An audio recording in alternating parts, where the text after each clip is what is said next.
So చాలా గొప్పగా, చాలా ప్రార్థనాపరుల్లాగా, చాలా పరిచర్య చేస్తున్నట్టుగా, చాలా సేవ చేస్తున్నట్టుగా కొంతమంది కనపడవచ్చు, కొంతమంది కనపడకపోవచ్చు.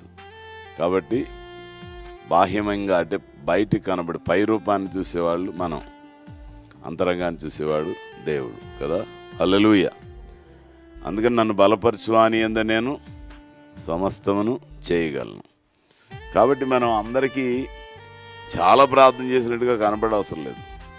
వీళ్ళు ఏం చేస్తున్నారులే, పెద్ద ప్రార్థనా పరులా అనుకున్నా పర్వాలేదు, మనం గదిలోకి వెళ్ళి తలుపేసుకుని ప్రార్థన చేయాలి కదా.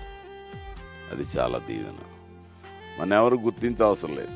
అందుకని మనం అందరి ముందు నోరు తెరవసరం లేదని మౌనంగా కూర్చోండి. సంఘంలో ప్రార్థన చేసినప్పుడు చేయాలి, చాలా అవసరం అది. కానీ ఎప్పుడు కూడా మనం ఏదో చెయ్యాలి, నేను కాబట్టి ఏదైనా చేస్తున్నాను, నేను కాబట్టి ఇంత సేవ చేస్తున్నాను, నేను కాబట్టి ఇన్నిసార్లు మరి వాక్యం చదువుతున్నాను, నేను కాబట్టి ఎంతసేపు బైబిల్ చదువుతున్నాను, లేదా నేను కాబట్టి ఇన్ని దేశాలు తిరిగాను, ఇట్లా రకరకాలైన ఆలోచనలు ఒక్కొక్కసారి ఒక్కొక్కరికి వస్తూ ఉంటాయి కదా. కాబట్టి దేవుడు తన సన్నిధిలో ఉన్న వారిని ఎప్పుడూ విడిచిపెట్టలేదు, విడిచిపెట్టడు. హల్లెలూయా.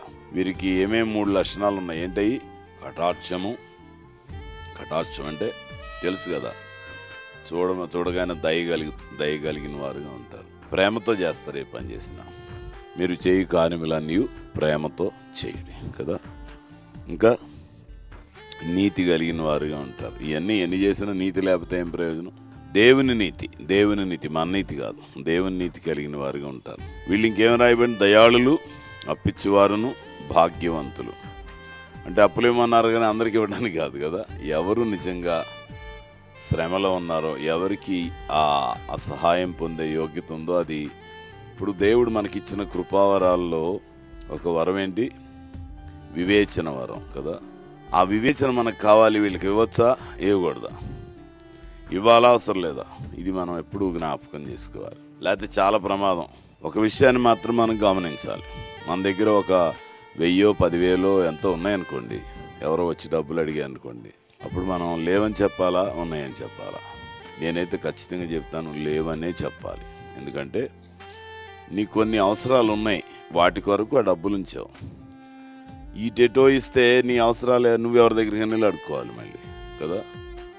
సామెతల 5వ అధ్యాయంలో నీ ఊట చెదిరిపోదగిన నీ నీటి ఊటలు నీకే ఉండవలను కదా అని చెప్తాడు కదా. చాలాసార్లు చెప్పాను నేను ఈ మాటలు.